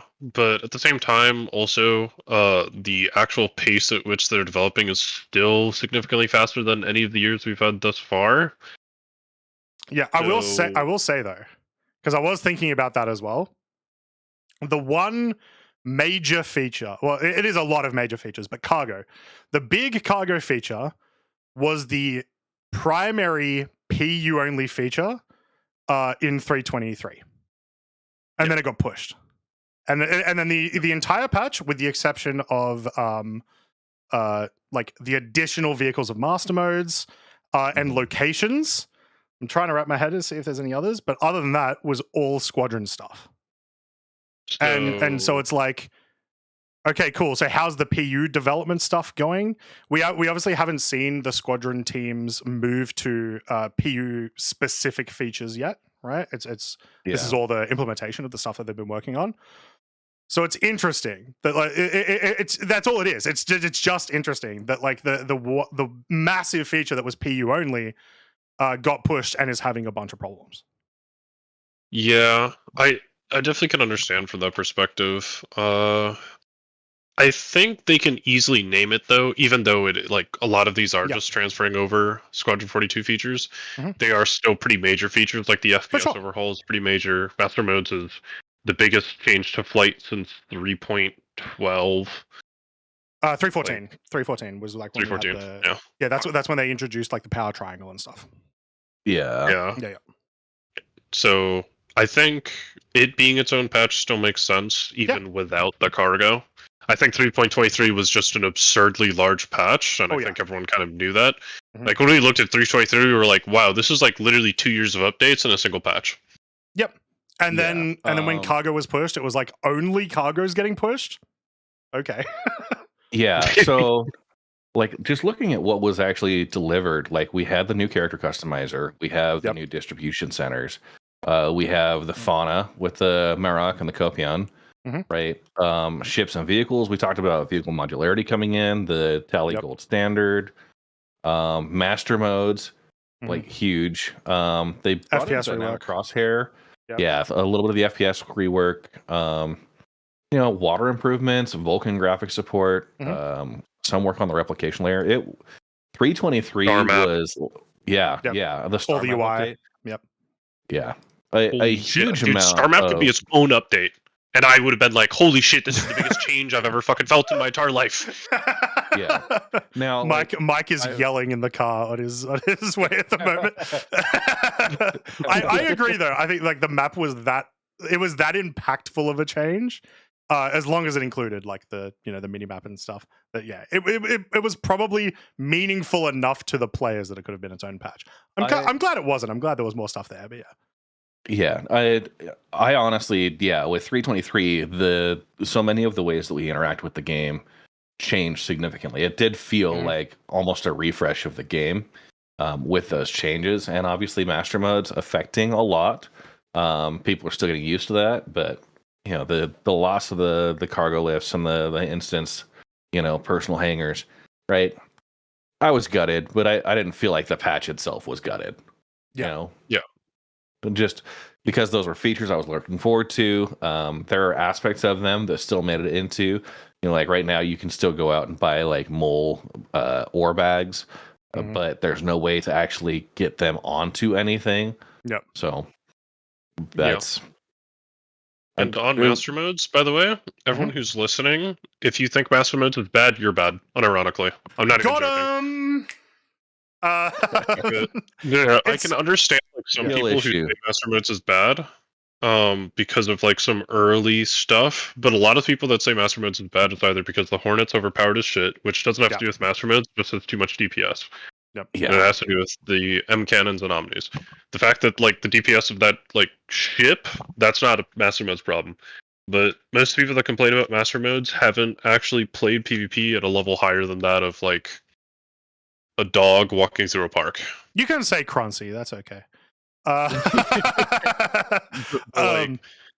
Team fights are just better. Like just factually, team fights are better. Actual fighting is better too. It's not just backstrafe and running away after like 2 seconds of combat. Like combat tends to end with someone dead, as opposed to like an hour long of literally nothing. Because the only way you killed people on the live flight model was if you both decided we're not going to actually try to survive. We're just going to try and kill each other.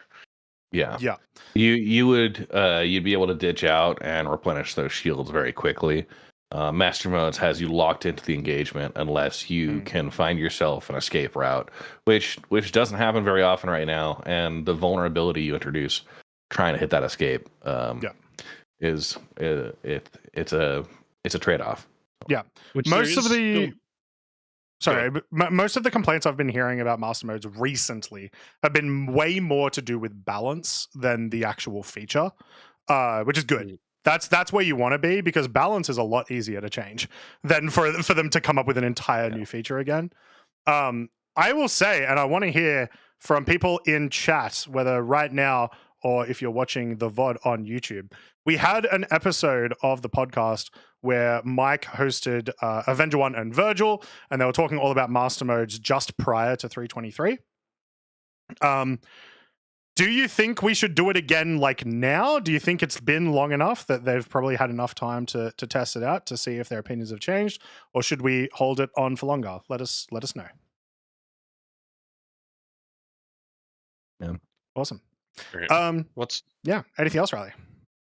I have a ton left. Let's go. Hell yeah. Go for it. First one is the mines that were brought up. Yep. God, I'm coping so fucking hard. Please be Nautilus mines. It's not. It's definitely not. It's definitely like some useless stuff that they're just adding to the game, or like player place mines. But like, please be Nautilus mines, because I want that way more than I want the Polaris, because I play more on the logistics side than I do on like the missile side. Who makes the Nautilus? Like Aegis. Aegis. If it was RSI, I would be like, if it was RSI, I'd be like, I don't think you're coping too hard. The fact that it's Aegis has been interesting. I don't know. I imagine though, when the Nautilus does deploy mines, that they're going to be some variation of those. Like when we first did you know mines exist in the game right now? They're not these mines. They're the mines in like the prison and some of the wreck sites. And they were actually, I think they're in the Overdrive event as well. When you go to the hacking, the comlinks, the mines are there as well. When they came out, I think we were all thinking, oh sweet, we're finally getting mines, and then we didn't actually get mines. The ones that they looked like they were concepting, which to be fair, it did just look like it was just concepting, not much deeper than that. Some very, very basic VFX just to make it look fancy, I imagine. I would still imagine those would be the kind of ones the Nautilus would deploy, because that's when you concept, that's what you think about. You go, how are our players going to interact with these? 100% those are the sort of Nautilus ones. Question is going to be, how far along are they? The footage of that would have been taken presumably within the last 3 months. And so at the very least, they're doing something with it like right now. There's something being touched. I'm not sure what it is, but we don't know. I would have to go back through like every monthly report. I don't think they've mentioned mines recently. It's something that I feel like I would have picked up on, but I may be wrong there. It's not something I've seen on the radar either. Yeah. They have not talked about it at all. Which, to be fair, mine's like an entire gameplay loop, so it's probably on like stage 27 in terms of priority. Probably. So, it used to be, I think, was it Bombs and Mines were originally being developed together as early as 4 years ago, I think, 3 years ago, just prior to the A2 coming out. And then they got split. Presumably because how they figured out, like, there was an ISC years ago, for any of you that remember, where they were like, so it turns out we figured out how to make bombs. They're just missiles that fall. And so it was very easy for them to implement in game. Okay, guys, let's get started on mines. What are they? Well, we have to make them float, but also we might have some that don't float. Also, these might like explode. They might cause EM. They might be anti-missile. They might be like interdictor mines. Like, you have so many different things you have to think about that are just completely different from bombs or missiles. Yeah, so it feels like a way different beast than bombs were. So, I hope they're working on it. I do think as well, this is one of those features that definitely excels, assuming that we get server meshing working, because you obviously want to be in a situation. Sorry, I just realized that we're still looking at the P8. Yes. I didn't want to tell you how to run the show here. Oh my god! Look, I'm running this for the first time, guys. I'm so sorry. Amateur. Oh, I'm such a scrub.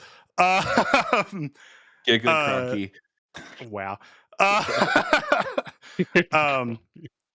No, I completely forgot what I was saying. Then I just got caught up in the thing. Keep on going. Saying that for server mesh, you're probably going to. Like you don't need mines. You don't need mines unless you've got something you want to protect.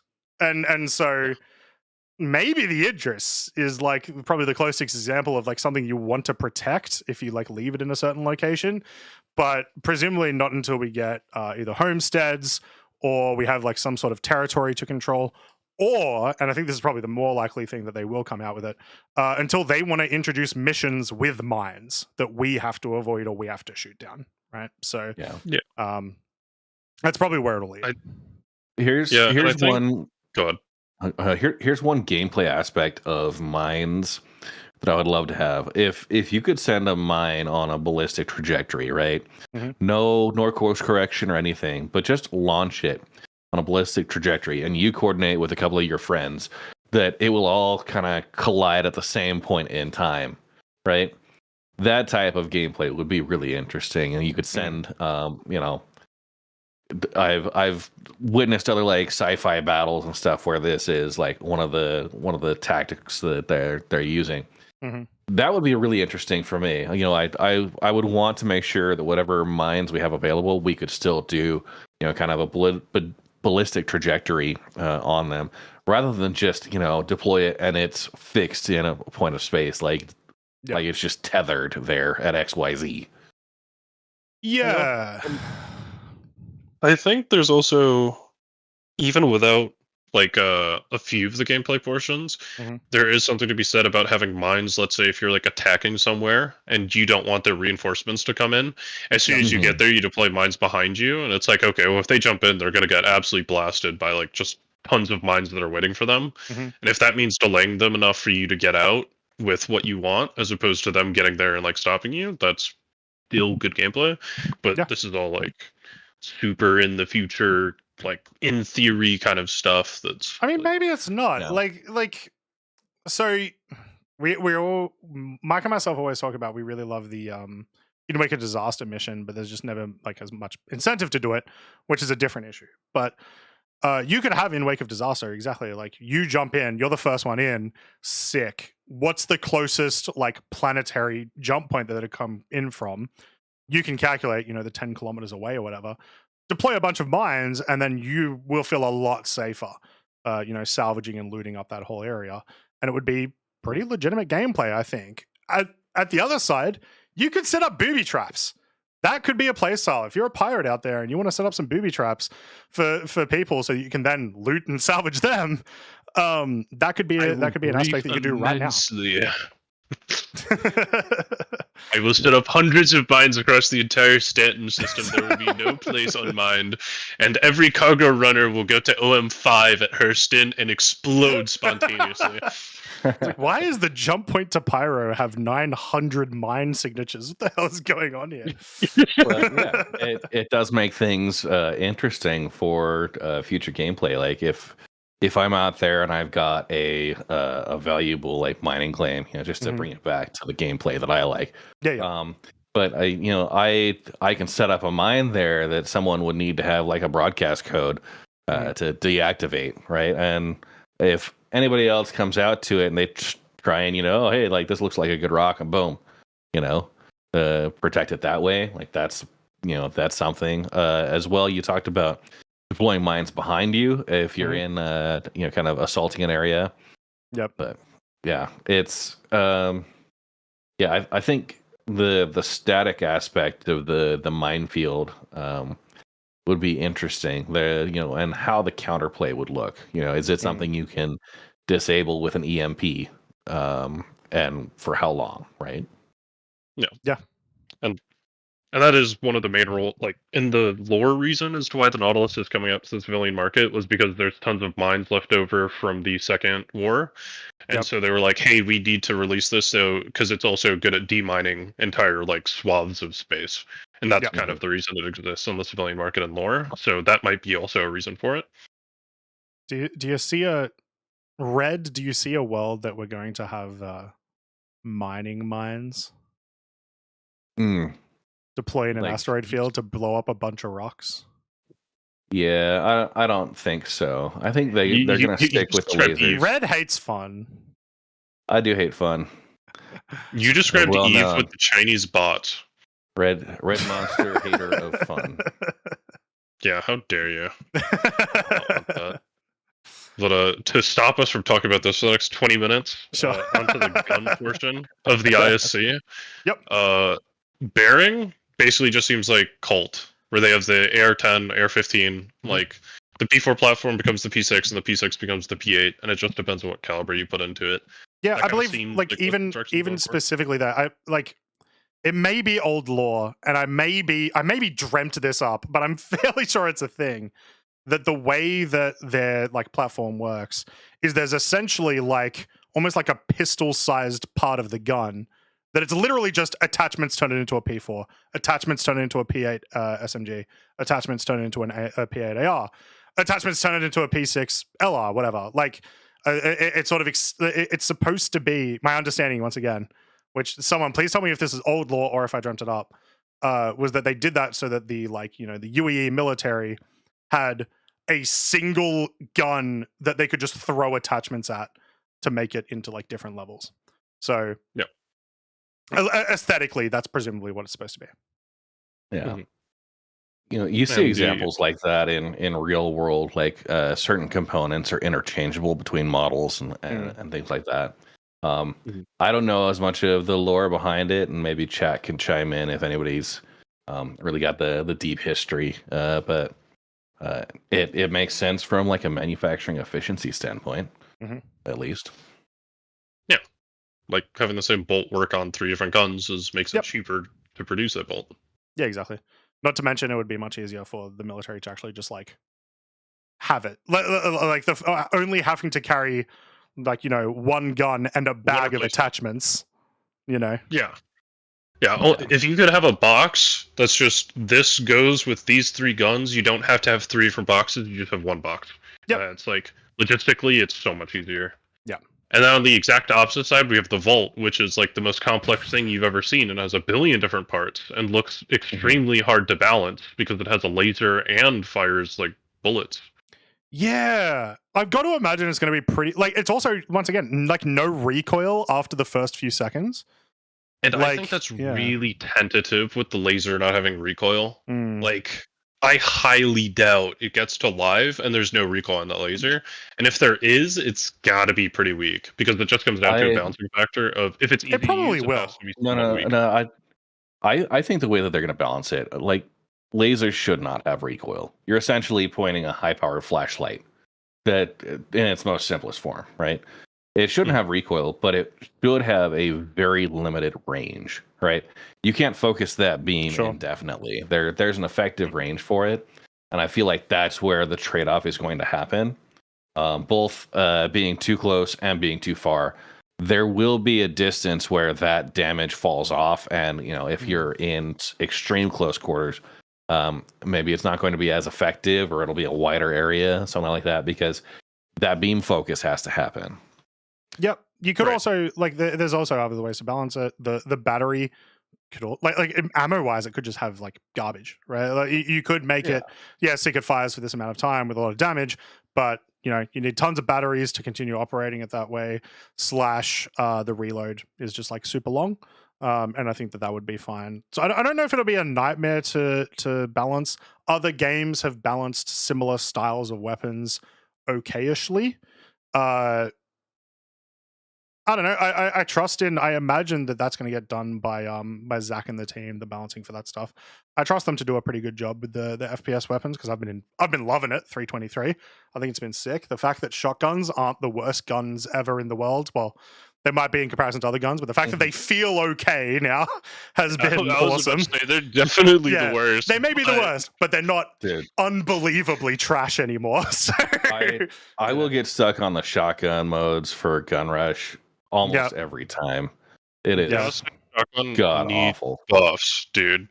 The Devastator is so freaking garbage. I want it to be good because it's this giant shotgun you hold in your hands, and it's like you fire it feels like you fired a cannon, and then you hit them and it did 32 damage, and you're like, wow, I could have just used a fucking S71 for this. Yeah, it's hard to not like the R97. I get stuck with all the time. I love that. I cannot stop doing it just because of its fire rate, and so it's hard to sort of move to the Devastator there. But once again, at least it's in a space like all shotguns are now at least in a state where they can actually hit within about 30 meters, opposed to before where it was like, is the person literally inside of you? Okay, cool, you hit them. Has been much more enjoyable.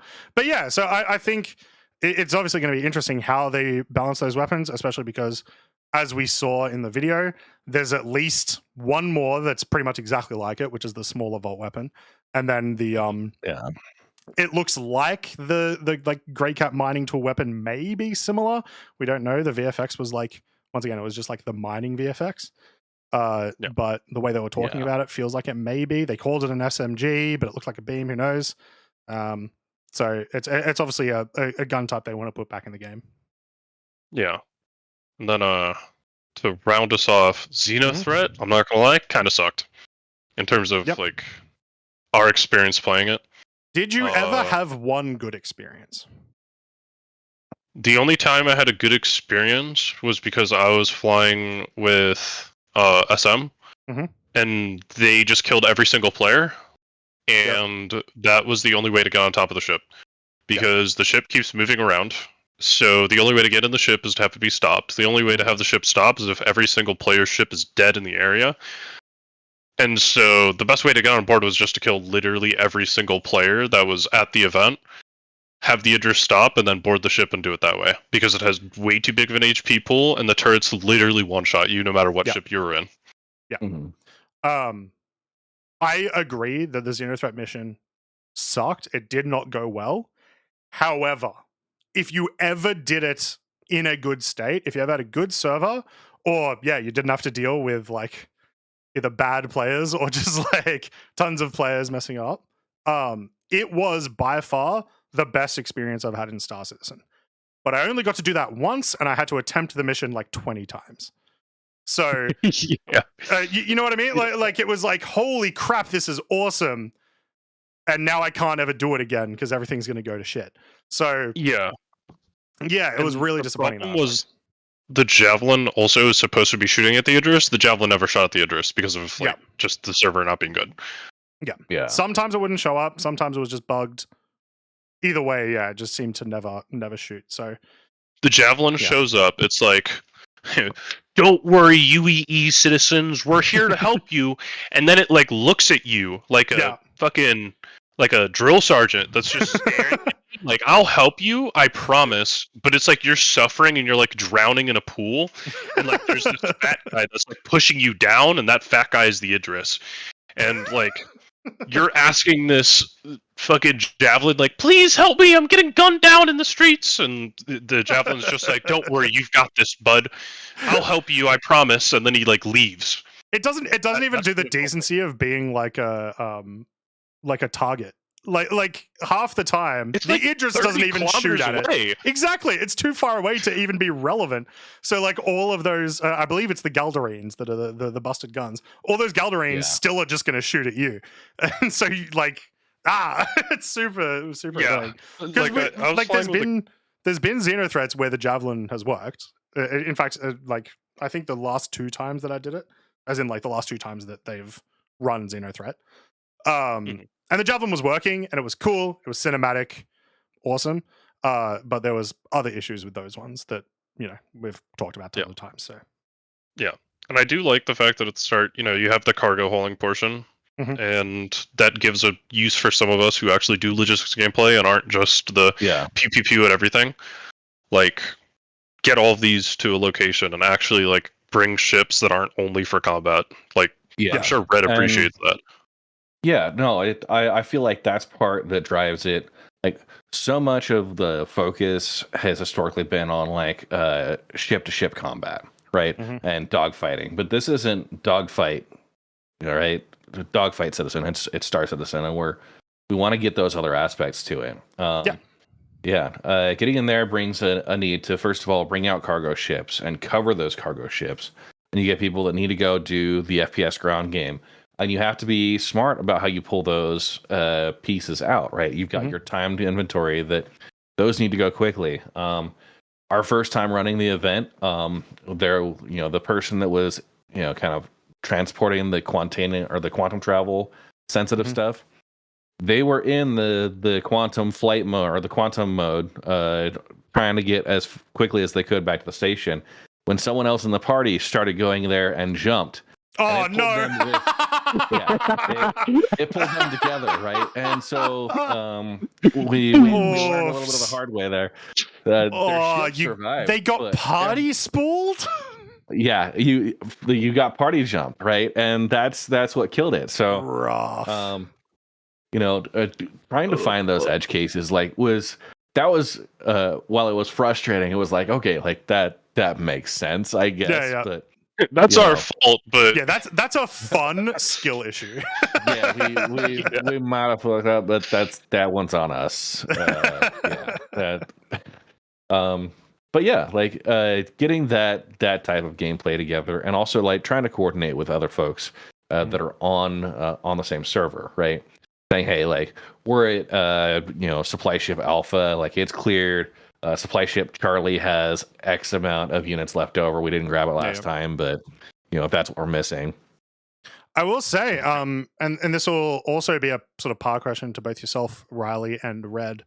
At the very least, in the cargo portion, I have never had a Xenothreat have such good performance, ever.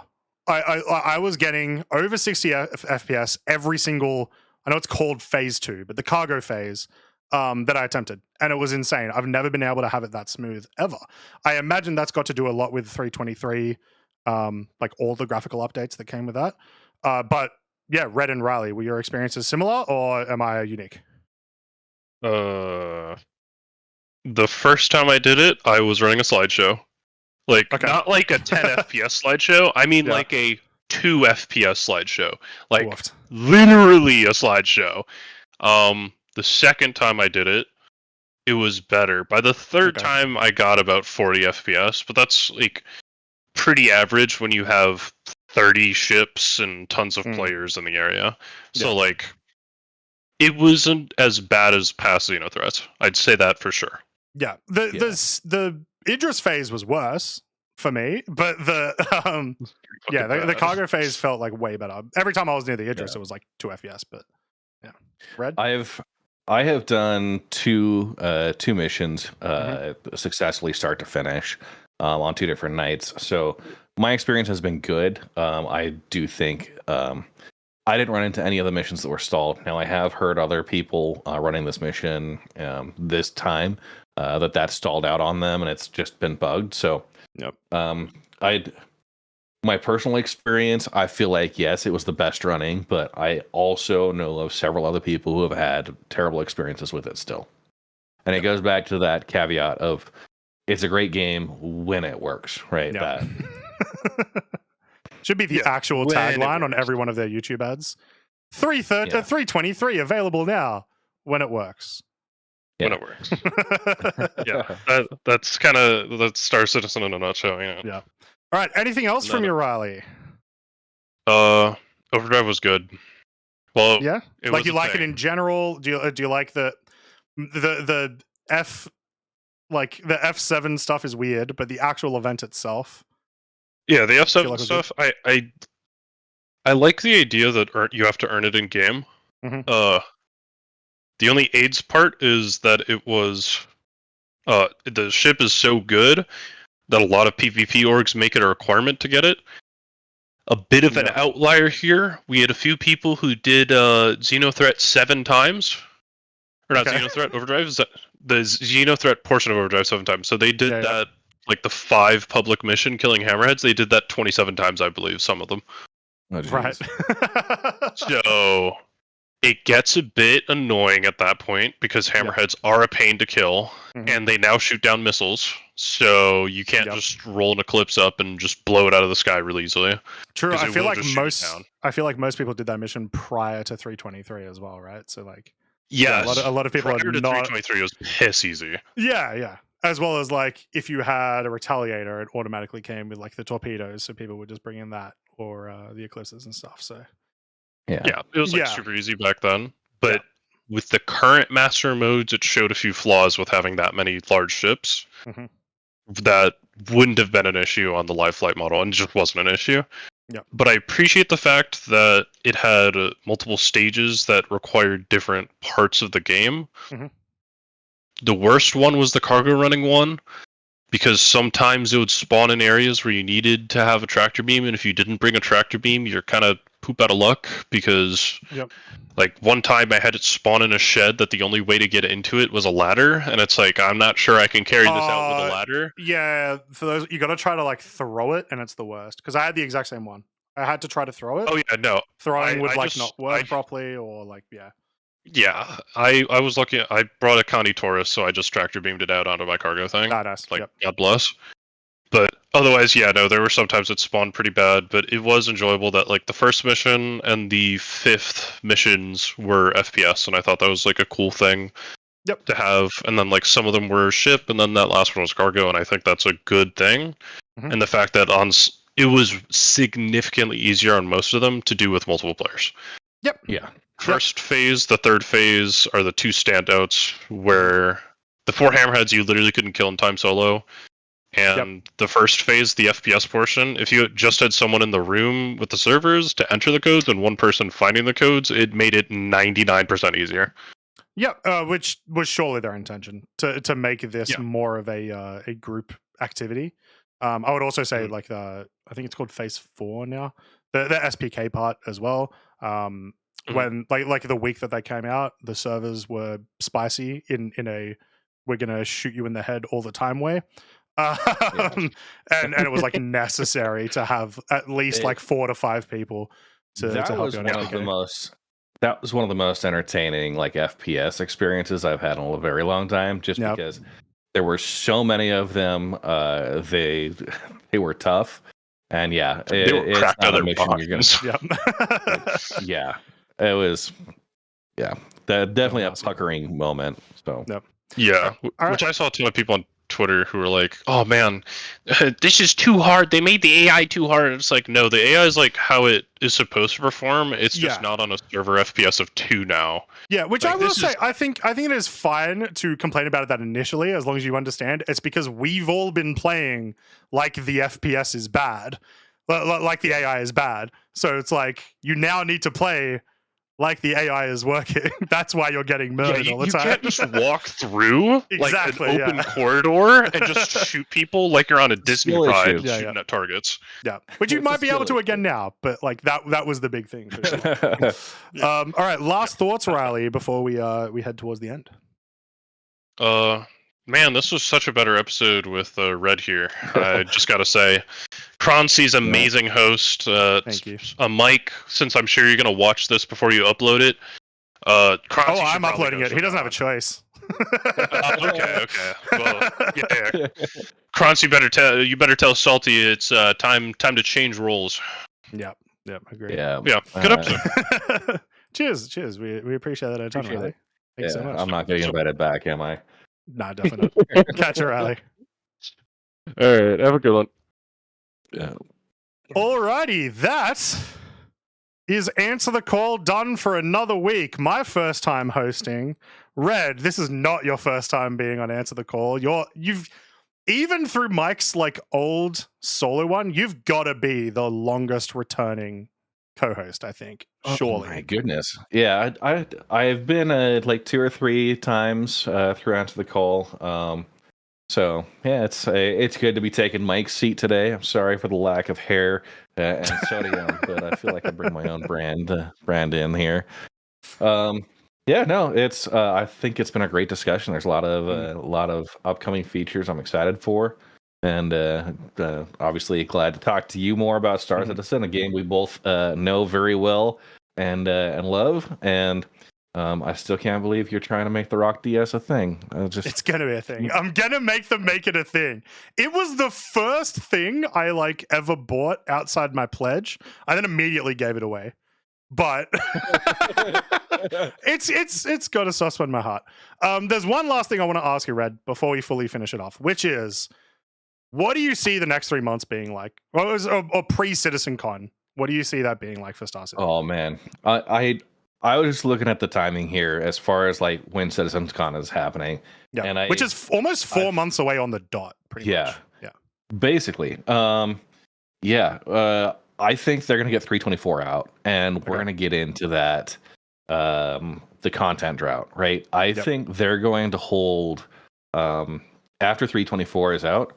They're going to hold everything else for CitizenCon releases, and they'll have a big patch that happens either during or maybe slightly before CitizenCon, potentially. With that in mind, then, do you think we see 4.0 at or like around CitizenCon, or is it coming out earlier? I do think that is going to be that's going to be the 4.0 release. Okay. Sorry, did that alert come across for you? No. Okay, cool. Good. Yeah, that is going to be the 4.0 release, the CitizenCon patch.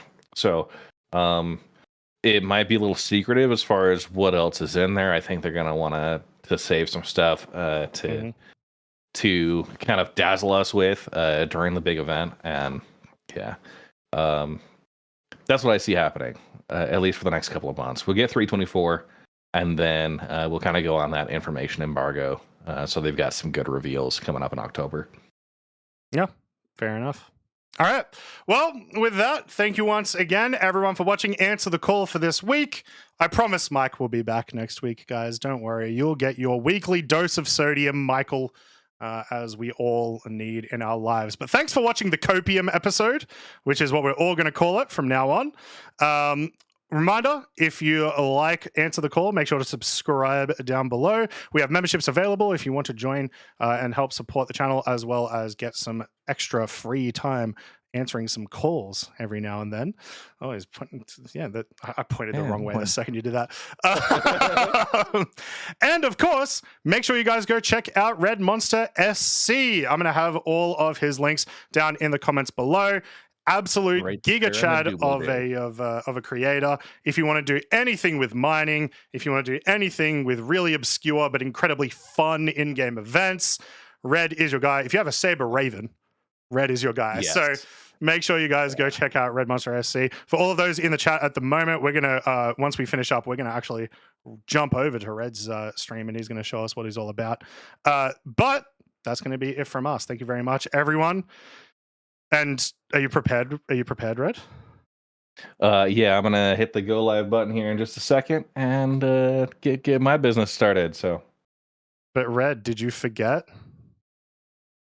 Don't forget. You forgot to answer the call. Answer the call.